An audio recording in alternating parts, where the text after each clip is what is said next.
With that, we welcome you to our post-game coverage of the national championship game. And what a game it was for LSU, 42-35. Eric Casillas, Brian McFadden, two-time Super Bowl champ Hakeem Dermish here in studio with you. And we take a look at this game. It was close early on, then LSU 21 straight points to end the first half, and then it was just too much LSU down the stretch here in the second half. Your initial takeaways from what you saw there in Louisiana? The consistency from LSU's offense, led by Joe Burrow. Outstanding performance, over 400 yards, 5 touchdowns, and he actually had a slow start in the beginning of this ball game. This team offensively might go down as one of the best offensive units in college football. And in totality, looking at their entire season, I think you have to start. I don't want to be a prisoner of the moment, but when you talk about some of the elite college championship teams we've seen in our time, it's okay. LSU. Have you seen a guy have a better individual season and win the Heisman and win the national championship and do it when he has 14 touchdowns between running and passing in the 2 games in the playoff? This might be the best storied season I've ever seen from an individual and a program. Well, now also too, remember they played one more game than Florida State in 2013. I like to throw that out there also. I mean, you're allowed to. Thank you. I hope you guys caught it because, you know, I saw it. I was going to wait. Was #1. They didn't play the amount of games that LSU played. All right, so 42-25. The folks in the desert knew what they were doing, the odds makers, because it was 67.5, 67, and then 66.5, depending upon, and falls right at 67. So they were good on the total there. But LSU covers the spread and covers easy. Now, most of our experts sort of liked Clemson. Some of them even like Clemson to win outright. What's the #1 reason why Clemson didn't get it done and LSU did? LSU's defense, right? We felt like, you know, offensively the Tigers, LSU, that is, would score points. But looking at what Clemson was doing, looking at how well Trevor Lawrence was playing towards the end of the regular season, and then, of course, he had a slow start in the postseason game against Ohio State, but then eventually he came alive. I felt like Clemson would be able to score points, and therefore that was the logic in me taking Clemson and also buying a 1.5 to really up my chances. All right, one more on this one. One of the things you talked about with defense, there was a key moment here. Clemson comes out after halftime and they score a touchdown. And they cut the lead to 28-25.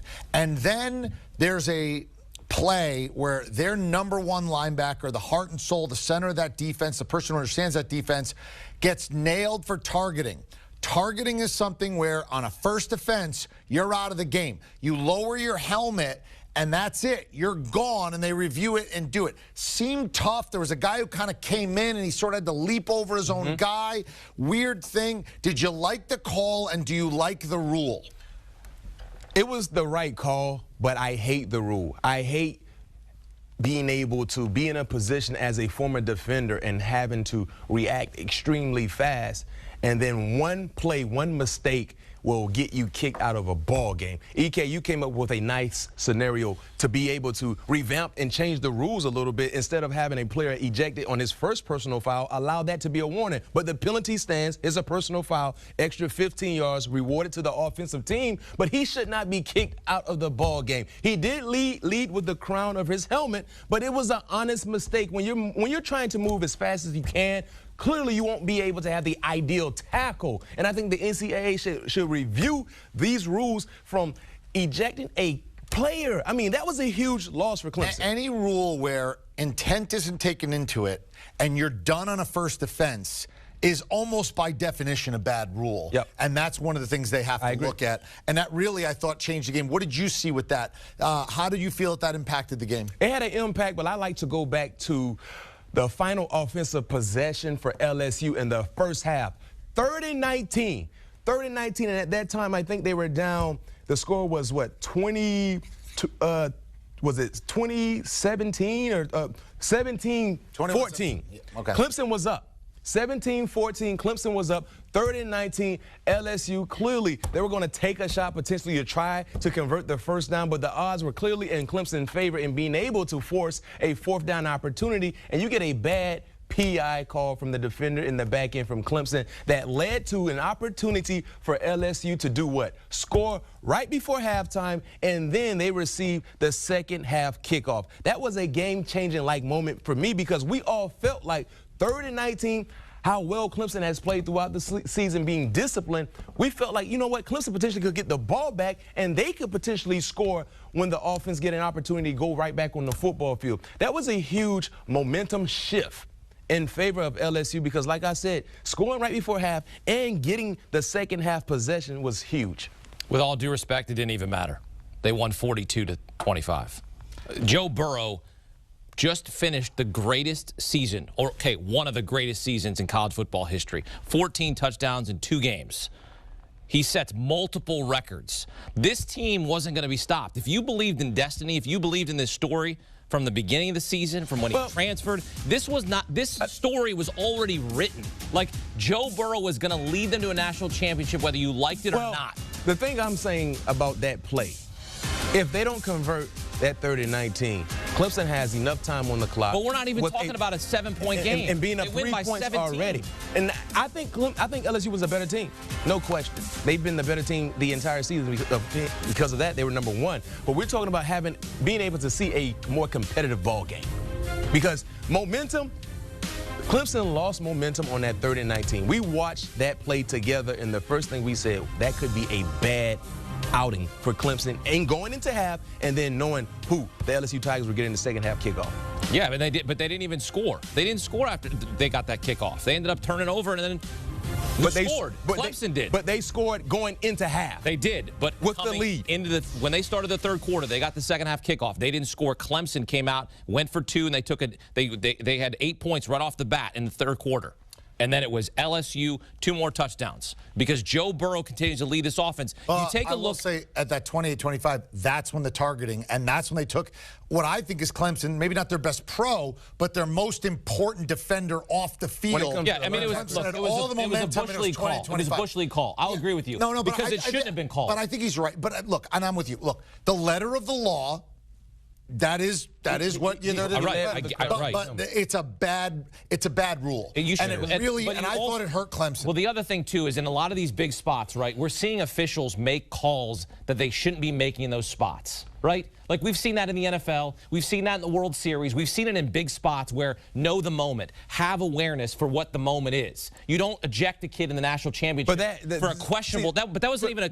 Hakeem, that's the rule. Unfortunately, it's a bad rule. He led with this crown. But there's a lot of rules that are written that are supposed to be the letter of the law. Are you saying? But he shouldn't have got. I agree. He should not have gotten ejected in that spot. But they had to because he. But I think. But don't call it. You're saying he should have gotten ejected, but it's a bad rule. It's a bad rule. Of course it is. But no, as an official though, don't have the awareness to not call it. Remember, it was a booth review. Initially, they didn't call it on the football field. It was a booth review. That was out of the hands. To say, even though under the letter of the rule, that's what it is. It was a booth review. Hard to say. We thought almost universally that Dabo Swinney had the advantage at coach. He had been there before, experience, so well. Coach O sort of becomes like a caricature, has the voice, people always kind of do their impressions, has sort of the awestruck, pepper gumbo, you know what I mean? He's in the movie Blind Side doing that, and people sort of chuckle. USC didn't want him. He went 6-2, and we said Dabo has the edge. Did Coach O have the better night in terms, did he outcoach Dabo tonight? I'm not going to say he outcoached Dabo. I think collectively he had a better team with the best quarterback at the most important position. Joe Cool has been doing this all year long, playing against the likes of Georgia's defenses that we thought were elite, Auburn's defense, Alabama's defense. I mean, he's been putting up points against the who's of who when you look at outstanding defenses in college football. The thing is, when they play clean football, LSU, they're unbeaten. You can't beat them. They're unstoppable. And that was one of the concerns that I had with this ball game. Can Clemson force sloppy play from LSU?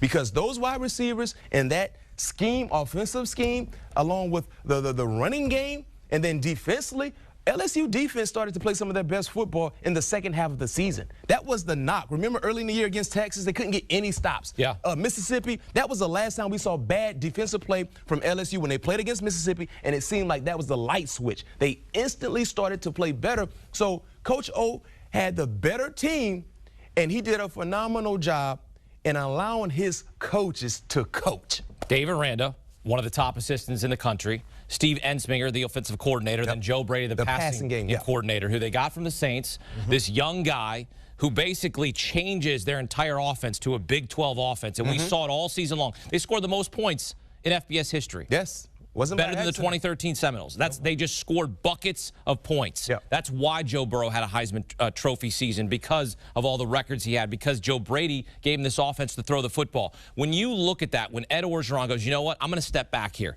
I'm going to go ahead and hire Joe Brady. Steve Ensminger steps back. He's an old school coach. He says, you know, I'm going to let the young guy take over. What does that say about the program that have all these guys working in synergy and then now caps off with the national championship? The program, the coaches, they're not selfish. You know, it's a selfless group of guys that believe we all need to come together, brainstorm, and come up with a game plan and allow you to do what you've been called to do and make sure these players are prepared to go out and execute. That's the issue when it comes to football, especially head coaches that can become a bit stubborn. They don't want their coaches to coach. They want to oversee everything, but also jump in and change certain things. We've heard time and time again from Coach O, I believe in my coaches. I'll allow them to coach. That's huge, because now as an assistant, you know you have the backing of the head coach, and he trusts that you will make the best decision for whatever it is you're trying to do. And that has been the storyline for this team the entire season. Aranda's a gamer. He's a gamer. And then you talk about the two-headed monster when you talk about dialing up offensive plays, running plays, passing plays, and the best ingredient is Joe Cool.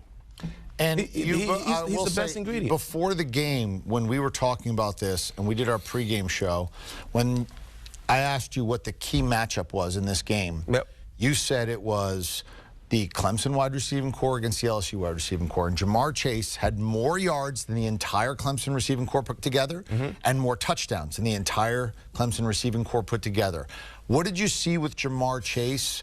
And at the end of the day, do you like him as LSU's sort of most important receiver? Because they had a couple of different guys in other big games that ended up being number one. One guy had the most catches, one guy had 18 touchdowns for a couple of guys there. What did you see with Chase? Well, before I talk about Chase as an individual, let's first highlight the scheme. At least 40 or 50% of the snaps from LSU guys, we see 5 wide receivers, no back in the backfield. And what Joe Brady likes to do in that passing scenario, he puts his best wide receivers in the slot. So if you're in a zone-like concept, your best wide receivers, Chase or Jefferson, they're working against a linebacker, and there lies the mismatch. And then if you decide to put a defensive back, a corner, on their top 2 wide receivers, Joe Burrow instantly, he understands they're in man-to-man with a single high safety, and there lies the matchup. Outside release, we're going to hit this seam route, and I'm going to put the ball only where my receiver can catch the football. That is the scheme. That's something they've been doing the entire season. Now let's talk about the individual.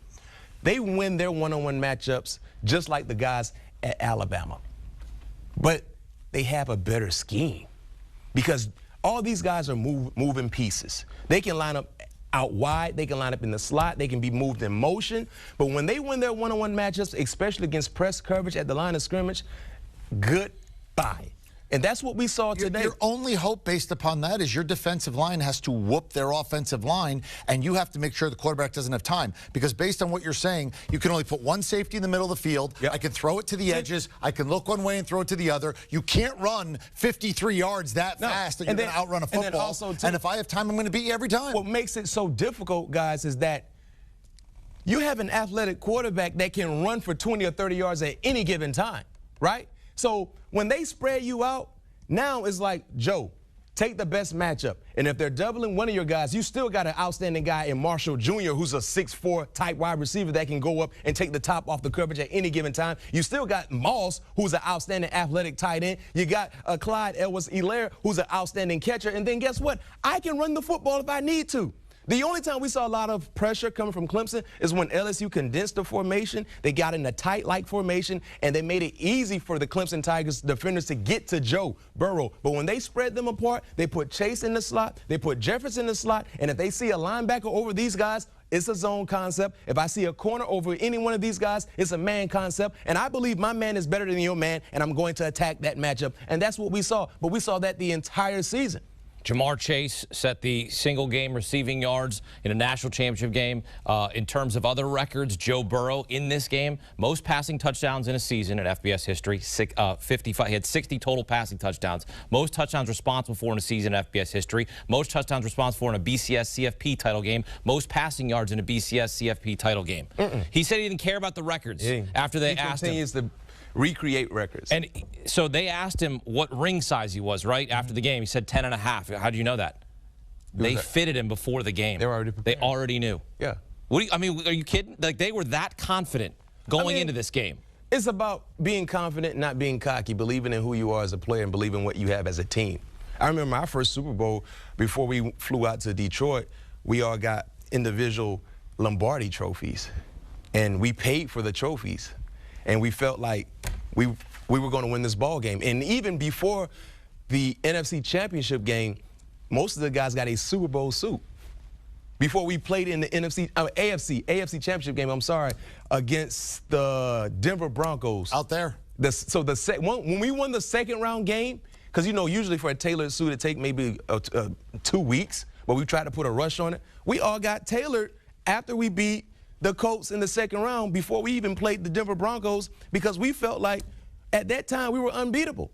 That is a bold statement to go out there and get fitted for a suit before you even win. And you know what? And that leads us very nicely into this. You got to give me another one. Time for your Geico 15-second bold statement. My 15-second bold statement from tonight's ball game. Joe Burrow, Heisman winner, outstanding player, clearly dominated tonight. But he was not the best potential pro on the football field. That goes to Isaiah Simmons. He is a bad man. The versatility in which he has is unbelievable. You talk about a guy who's around 6'3", 6'4", 230, 240, athletic, can play in the box, can play in the slot, can play in the post. He can play out wide, covering anybody in a man-to-man situation. He was a dominating player, but it was a loss. But I can tell you this much, he will be winning a lot on Sundays. You know who else will be winning a lot on Sundays? Joe Burrow, but maybe not with the Bengals.